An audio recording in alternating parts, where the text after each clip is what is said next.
sociedades, uma divisão de pensamentos, ideologias, de raças, de etnias. E isso tem se constatado ao longo da história da humanidade. Isso não é algo novo, mas percebemos que essa é uma realidade que parte de uma natureza muitas vezes egoísta, que olha a partir do seu contexto imediato e se coloca em uma posição de superioridade, ou em um pensamento de que tem mais valor do que outras pessoas. Essa característica dessa segregação, ela vem presente e nós observamos leis humanas buscando separar, ou na verdade acabar com essa segregação, mas uma verdade é que mesmo que leis existam, ainda continua se aplicando essa separação. Parece que a história da humanidade é sempre no intuito de levantar barreiras para que se coloque para longe de nós aqueles que nós não entendemos que fazem parte do nosso próprio grupo. Vivemos inclusive na atualidade um desejo de líderes de muitas nações de levantar cada vez mais barreiras, ao invés de fazer com que as nações sejam ambientes onde se transitem. Pelo contrário, cada vez mais essa segregação ela vai acontecendo. E no primeiro século, meus amados, a maior fenda de segregação que existia era a fenda teológica.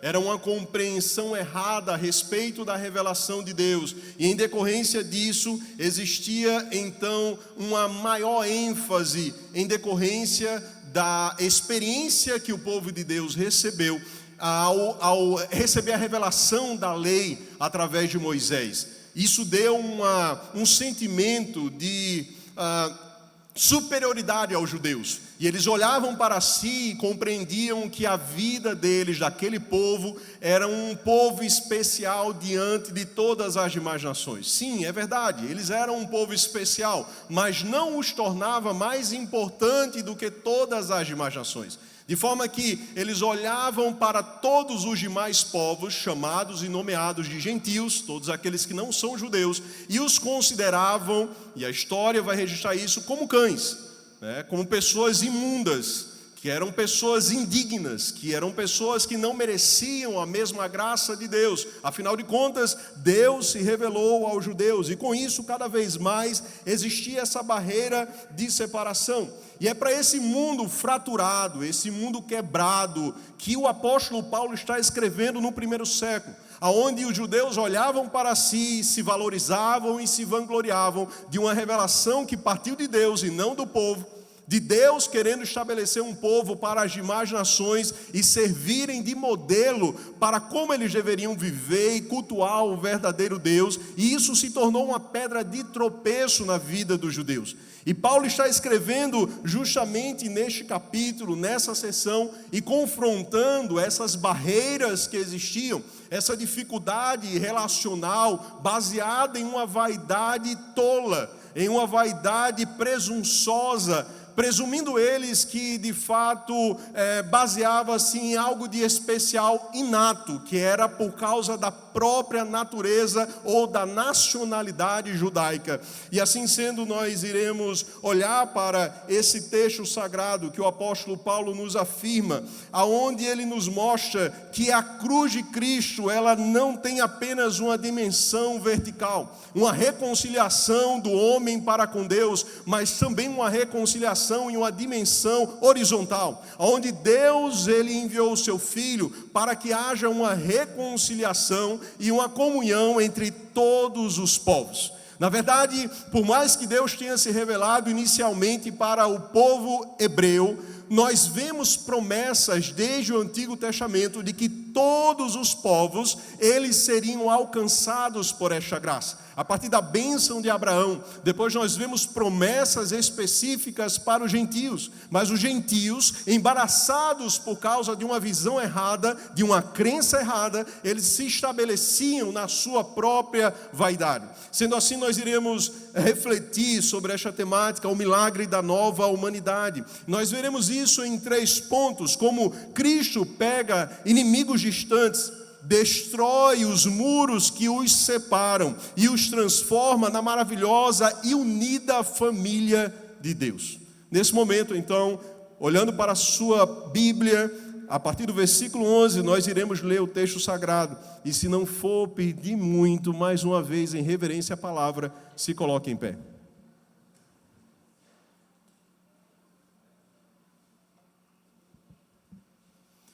Leremos do versículo 11 ao versículo 22. A palavra do Senhor afirma o seguinte: portanto, lembrem-se de que no passado vocês eram gentios na carne, chamados incircuncisão por aqueles que se intitulam circuncisão, que é feita na carne por mãos humanas. Naquele tempo vocês estavam sem Cristo, separados da comunidade de Israel e estranhos às alianças da promessa, não tendo esperança e sem Deus no mundo. Mas agora em Cristo Jesus, vocês que antes estavam longe foram aproximados pelo sangue de Cristo, porque Ele é a nossa paz. De dois povos Ele fez um só. Na sua carne derrubou a parede de separação que estava no meio, a inimizade. Cristo aboliu a lei dos mandamentos na forma de ordenanças, para que dos dois criasse em si mesmo a nova humanidade, fazendo a paz. E reconciliasse ambos em um só corpo com Deus, por meio da cruz, destruindo a inimizade por meio dela. E quando veio Cristo, evangelizou a paz a vocês que estavam longe, e paz também aos que estavam perto. Porque por meio dele, ambos temos acesso ao Pai em um só Espírito. Assim vocês não são mais estrangeiros e peregrinos, mas concidadãos dos santos e membros da família de Deus, edificados sobre o fundamento dos apóstolos e profetas, sendo Ele mesmo, Cristo Jesus, a pedra angular.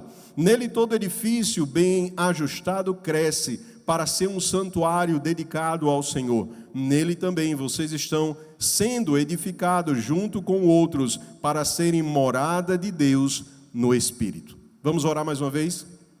Pai, diante da Tua maravilhosa presença, nos submetemos e clamamos, Senhor, pela condução do Teu Santo Espírito, que esta palavra, Senhor, que é pura, que é viva e é eficaz, possa realizar, ó Deus, aquilo que Tu queres em cada um de nós. Assim oramos em nome de Jesus. Amém.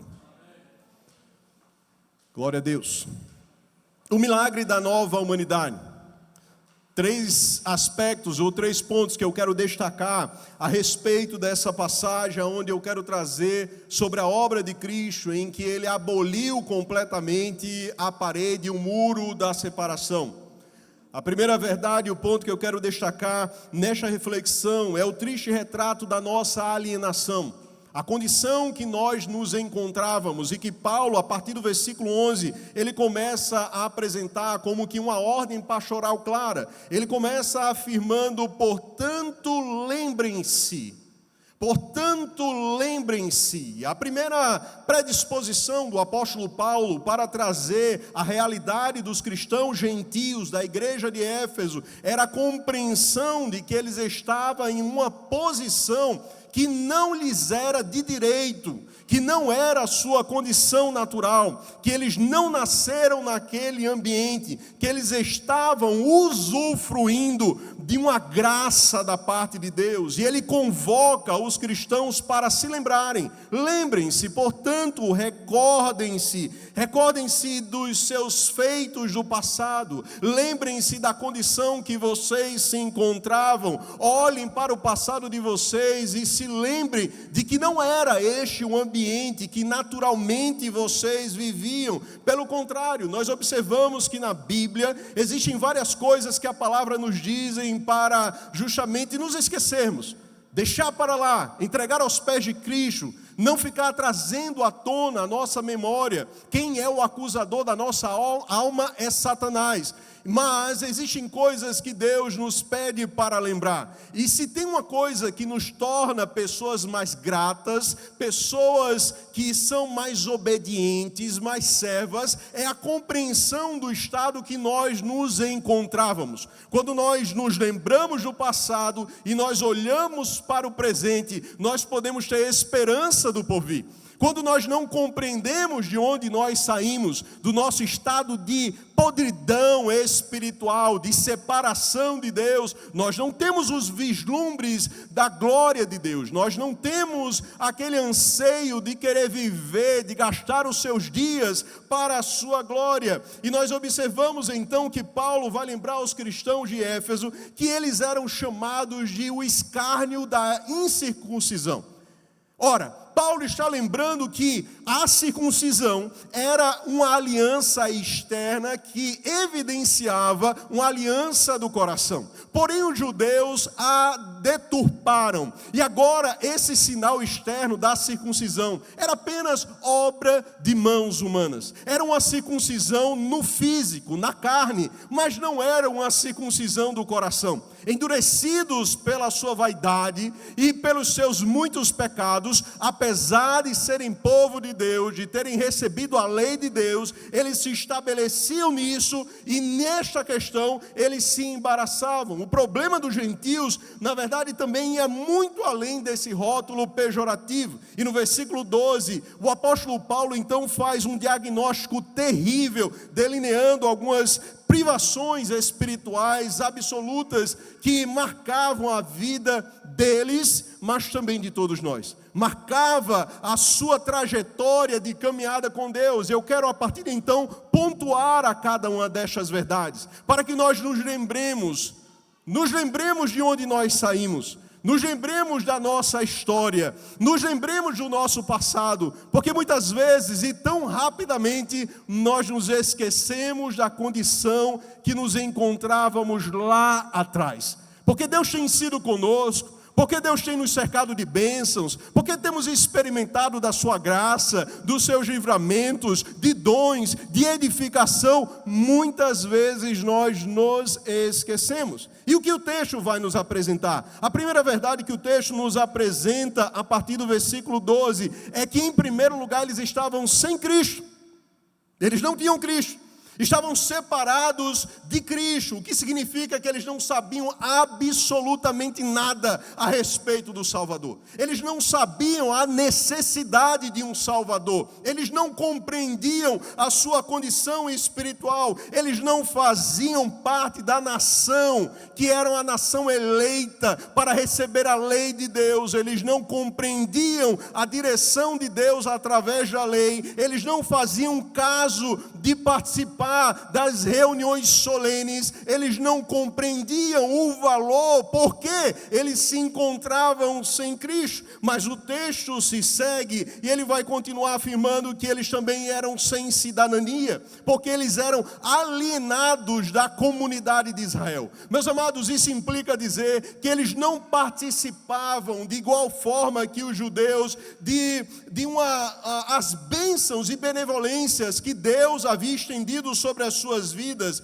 É como se eles não estivessem sobre o domínio e sobre a proteção de Deus. Eles viviam as suas vidas de forma independente, de forma em que eles faziam aquilo que lhes agradava, aquilo que lhes parecia bem. Eles não estavam debaixo de um regimento, de um governo celeste para com as suas vidas. Ele vai dizer também que eram estranhos, às alianças, às promessas de Deus feitas a Abraão, a Moisés, a Davi, que apontavam para a salvação. Eles não entendiam, eles não compreendiam todas essas promessas feitas, porque no final das contas eles eram estrangeiros a esta aliança e, como consequência, também se apresentavam sem esperança. Porque quando não temos promessa, quando não temos uma perspectiva do porvir, a nossa vida ela fica muito baseada na nossa razão e nas nossas convicções e força. E era assim que o povo se encontrava. Esses cristãos precisavam ser lembrados daquela ocasião. E era assim que nós também estávamos. E ele vai usar outra expressão. Ele vai dizer que eles estavam sem Deus no mundo, independentes. sozinhos, desligados. E a palavra que ele vai usar é ateoi, de onde vem ateu. E não é que na realidade dos pagãos, dos gentios, eles não cultuassem a vários deuses. Na verdade, eles cultuavam a vários deuses de pedra, de madeira, mas eram deuses falsos, deuses que não lhes trazia esperança, que não era o único e o verdadeiro Deus, eram como marinheiros à deriva, em uma noite sem luz, perdidos, distantes, sem guia, sem direção, sem rumo, sem prumo, e a vida deles então estavam sendo guiadas ao seu bel prazer. Paulo então lembra aos cristãos da igreja de Éfeso desta condição inicial, e a condição inicial era o triste retrato da alienação de Deus, da separação de Deus. E assim, meus queridos e amados irmãos, que aplicação nós podemos trazer deste retrato sombrio? Em primeiro lugar, humildade e gratidão. Quando nós nos lembramos da real situação espiritual que nós nos encontrávamos, nós podemos olhar e entender que não vem de nós. Nós não fizemos nada para merecer. Como já dito nesta noite, nós o amamos porque Ele nos amou primeiro. Você não queria saber de Deus, eu não queria saber de Deus, mas também gera gratidão no coração. A gratidão pelos seus feitos em nos arrancar da condição espiritual, da questão social em que nós nos encontrávamos e agora nós estamos. O salmista vai dizer no Salmo 40, eu esperei com paciência no Senhor. Ele se inclinou para mim e ouviu o meu clamor. Ele me tirou de um lago de charco de lodo, aliás, e me firmou os passos sobre a rocha. Eu orei e Ele atendeu o meu clamor. A realidade espiritual que o povo de Deus em Éfeso se encontrava era a mesma que a nossa. Uma condição distante, apartada de Deus, indiferente, aprisionada pelo pecado. Lembra-nos também que o orgulho não tem lugar na família de Deus. Nós não temos méritos de estar aqui diante do Senhor. E isso deve trazer ao nosso coração uma total dependência de Deus e uma gratidão em fazer parte desta família. E assim sendo, nós não podemos olhar de cima para baixo e julgar qualquer pessoa que seja, porque todos nós somos alvos da mesma graça. Alguns com mais dons e talentos, outros com dons que nós não percebemos ou não valorizamos, mas isso não o torna inferior, porque a mesma graça nos alcançou. Você é alvo da graça de Deus. Você não está aqui por acaso. Deus, Ele te amou antes da fundação do mundo. Deus tinha um projeto e tem um projeto maravilhoso para a sua vida. Lembrar de nossa terrível alienação também deve encher o nosso coração de compaixão e urgência por anunciar a palavra de Deus por aqueles que ainda estão perdidos. Porque quando nós compreendemos o privilégio que nós temos e a quantidade de pessoas que ainda não estão nesta compreensão, deve impelir a igreja de Cristo a obedecer ao ID do Senhor. Não seja egoísta. Não pense apenas em sua atual situação, lembre-se de onde você estava, lembre-se aonde Deus Ele te colocou. Não olhemos com superioridade ou com indiferença. Existem inúmeras pessoas que ainda não foram alcançadas por esta mesma graça. Paulo então está trazendo à tona a condição espiritual para que eles se lembrem disso. Lembrem-se. Olhe para a sua própria história neste momento e por alguns segundos, lembre-se como era o seu passado. Como você se encontrava 15, 20, 30 anos atrás, alguns aqui presentes. Qual era a sua realidade espiritual e o seu dia a dia, que demonstrava quais eram os afetos do seu coração.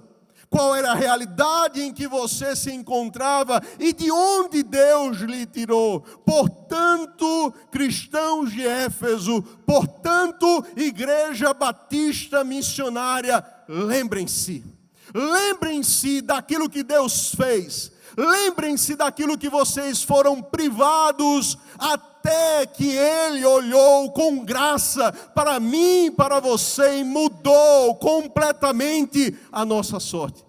Portanto, lembrem-se.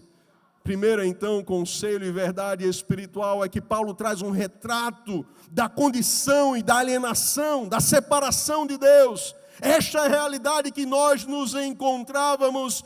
Mas o segundo ponto que o texto nos apresenta, dos versículos 13 ao versículo 18, irrompe uma nova fase em que Paulo ele vai apresentar, mas agora em Cristo Jesus. A minha realidade era essa, mas agora em Cristo Jesus. Nada. Este é o grande ponto de mudança da vida dos cristãos de Éfeso. Este é o grande ponto de partida para as nossas próprias vidas. Mas, por causa de Cristo, mas agora em Cristo, tudo se fez novo.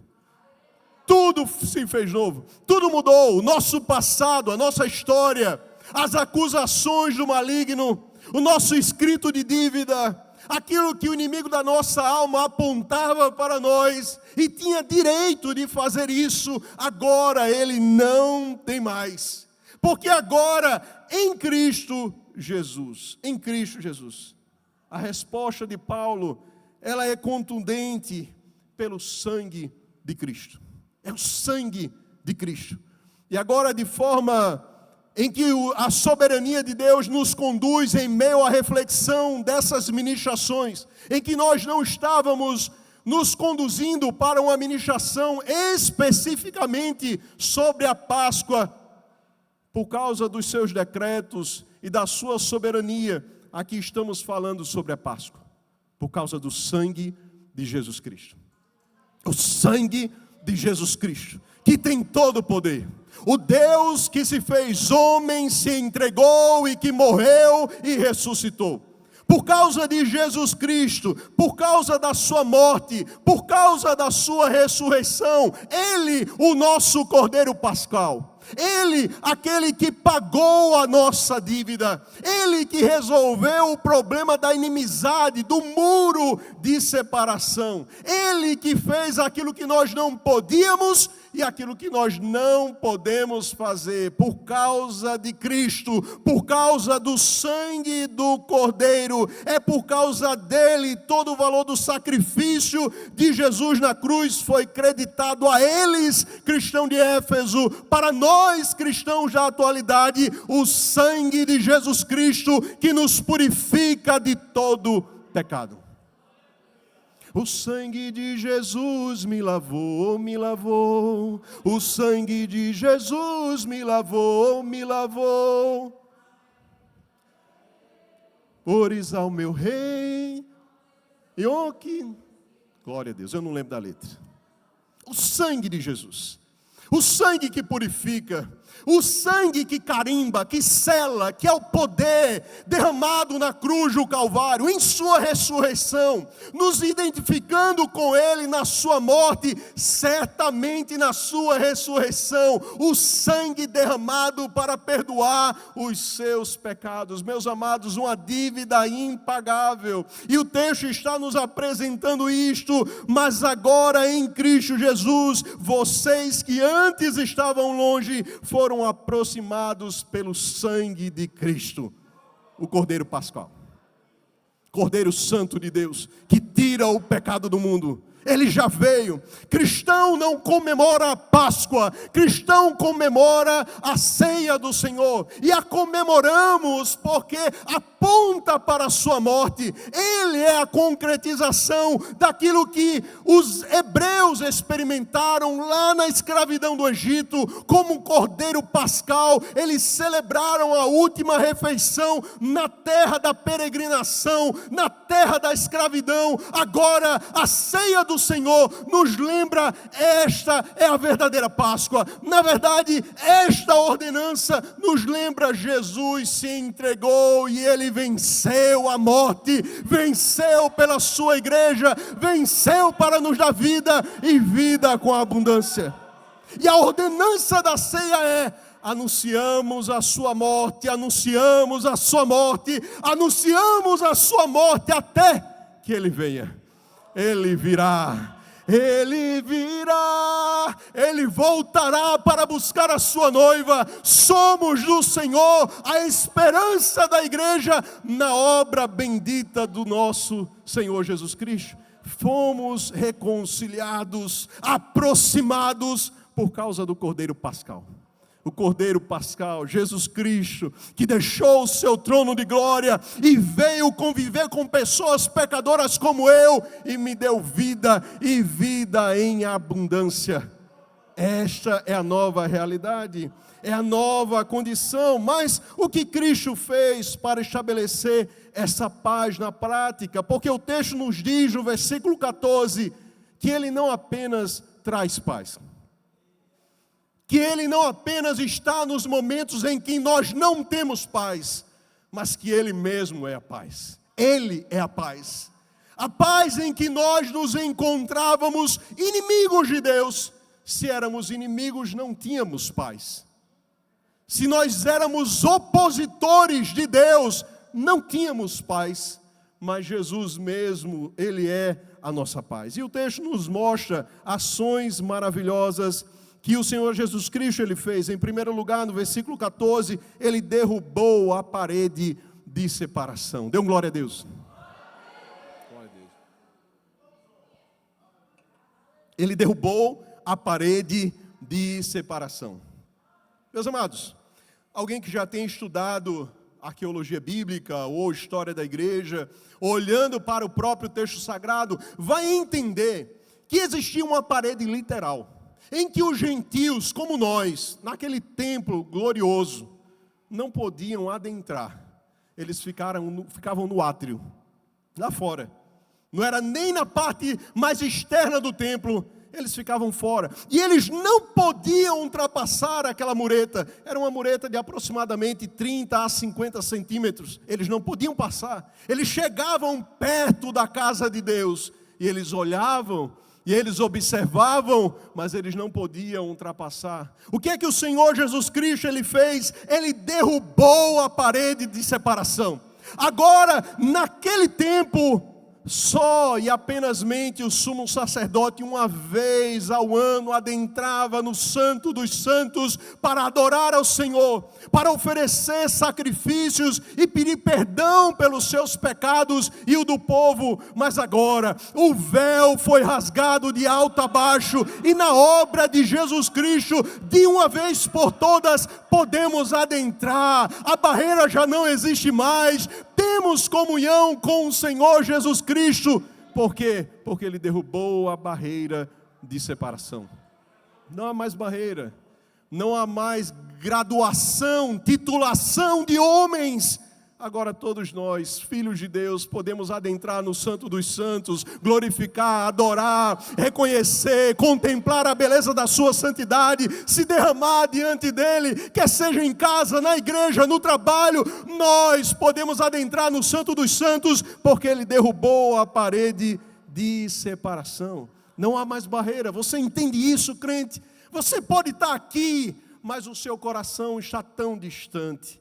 Mas você pode estar aqui e usufruir da presença maravilhosa do nosso Salvador. Você pode estar aqui e se derramar em lágrimas diante dEle e receber gozo, alegria, paz no seu coração. Você pode derramar os seus problemas diante de Deus e ter certeza de que Ele ouve e que Ele está trabalhando ao teu favor.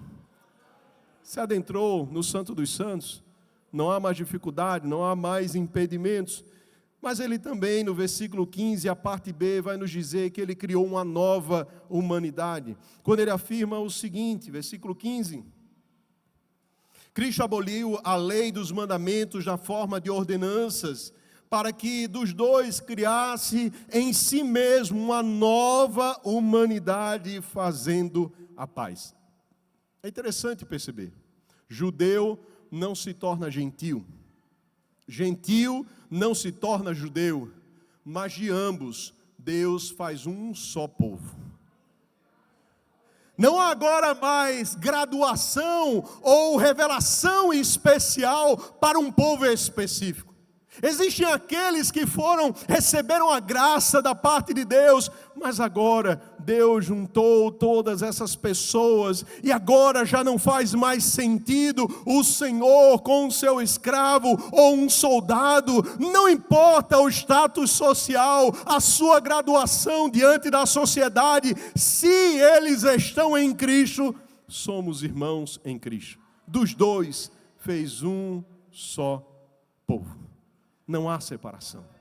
São nossos irmãos. É o povo de Deus. É a família de Deus. Pertencemos a esta família. Temos o privilégio de pertencer a esta família. Nos versículo 16, ele nos aponta que nos reconciliou com Deus em um só corpo.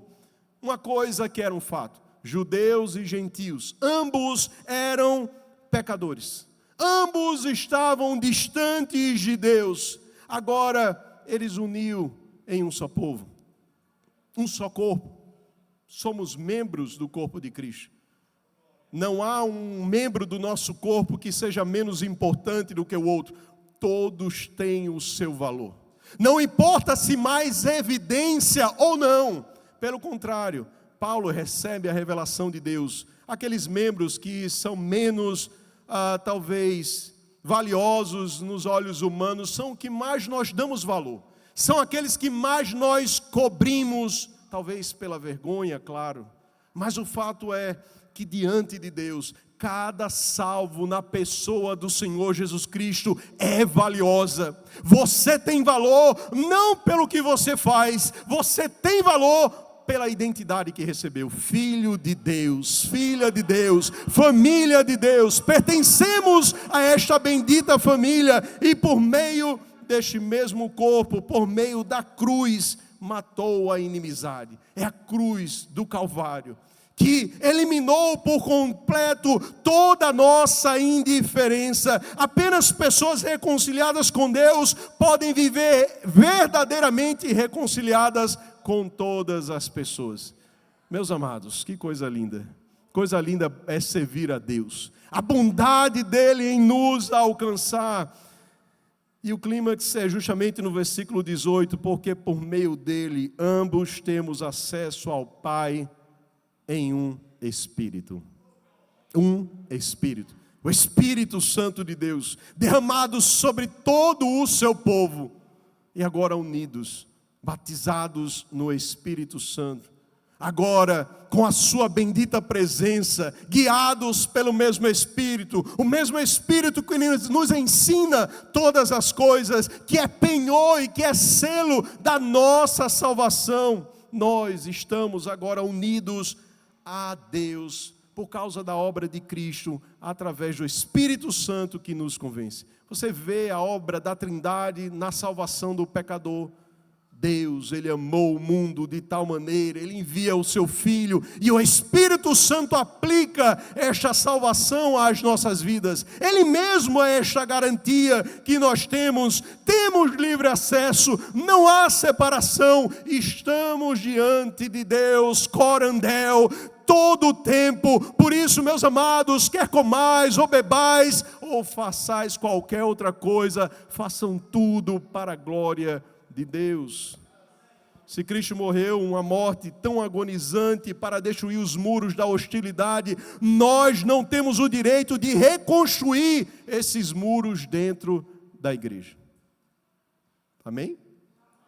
Se o Senhor Jesus pagou um alto preço para derrubar o muro de separação, porque muitas vezes nós queremos erguê-lo novamente.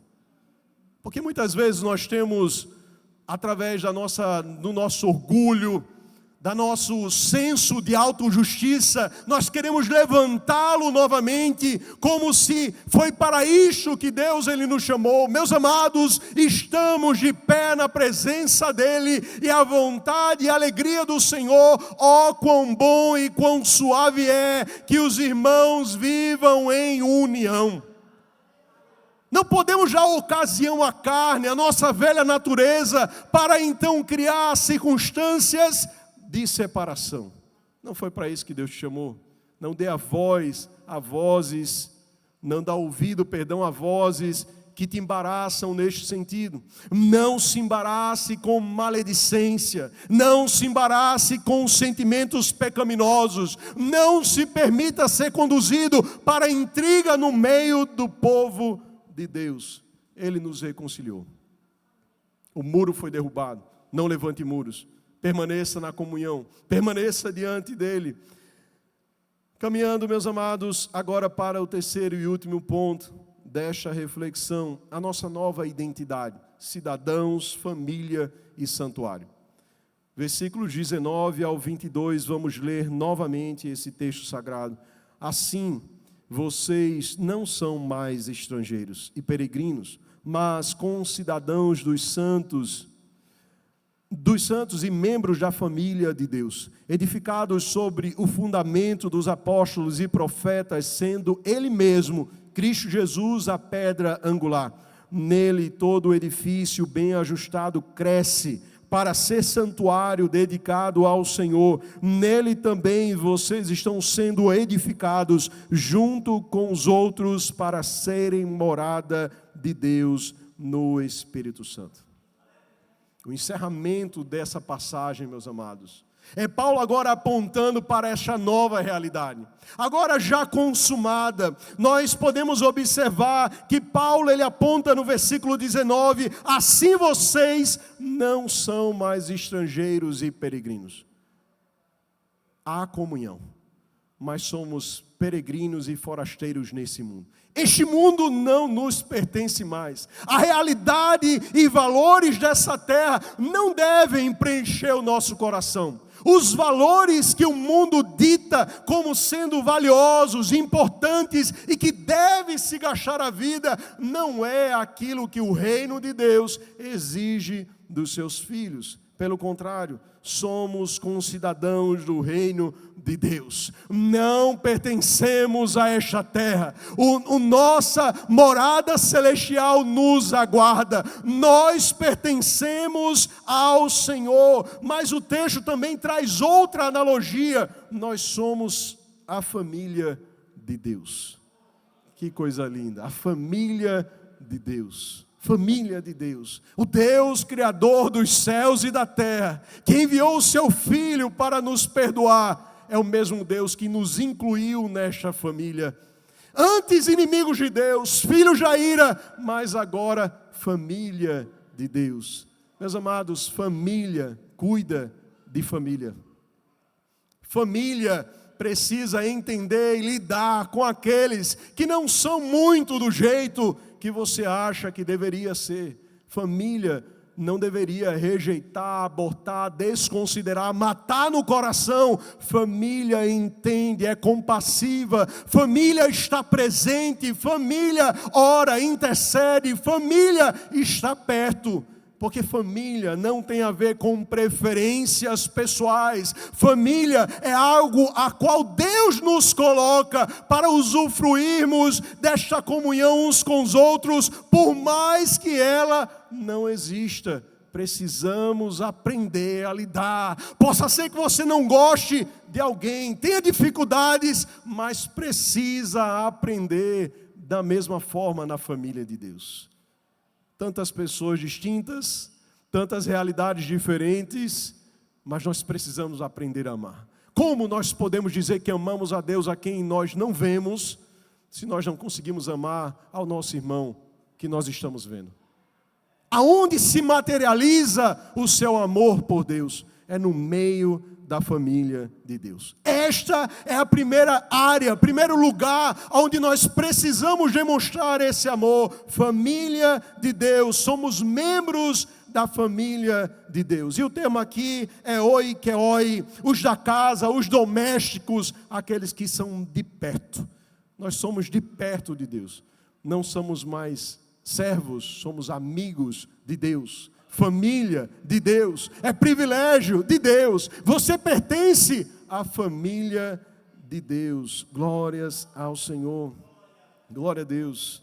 E se Deus é o nosso Pai, o judeu convertido, o escravo redimido, o patrão convertido, todos agora são irmãos e irmãs em Cristo. Não há distinção. Não há separação. Não há aqueles que são melhores ou piores. Todos nós, família de Deus. Mas uma terceira analogia que o apóstolo Paulo usa é que nós somos o santuário sagrado. Versículos 20 ao 22, ele transita da ideia de família para a ideia da construção, a imagem de um templo majestoso, que agora o próprio Deus, Criador de todas as coisas, que não habita em templo feito por mãos humanas, Ele nos fez a sua morada.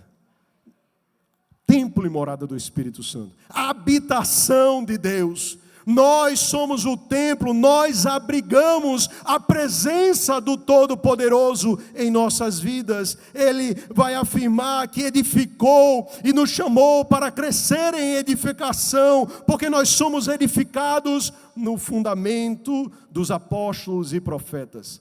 Paulo está dizendo, a realidade da igreja que precisa ser guiada e conduzida é através desta palavra, não por novidades, mas pelo ensino da palavra de Deus. Não tente copiar o mundo, achando que o mundo tem algo de novo para trazer para a igreja. O que nós precisamos é instrução da palavra de Deus, fundamentada, arraigada na palavra de Deus, a pedra angular, sendo Ele mesmo, Cristo, esta pedra, e também nos afirma que nós somos pedras vivas, porque todo edifício bem ajustado cresce para santuário dedicado ao Senhor. Mas para quê? Qual é o objetivo da parte de Deus? Porque Deus, Ele nos separou para essa nova realidade espiritual. Qual o propósito, afinal disso tudo? Ele responde no versículo 22, para serem morada de Deus no Espírito. Morada de Deus no Espírito. Você é morada de Deus. Quantos privilégios, quantas bênçãos nós recebemos da parte de Deus. Irmãos, como membros dessa grandiosa família e santuário, a aplicação final é dupla. Primeiro, compromisso com a igreja local e o amor fraternal. Compromisso com a igreja local. Qual é o seu envolvimento com a igreja local? Se Deus te colocou na família, zele pela família.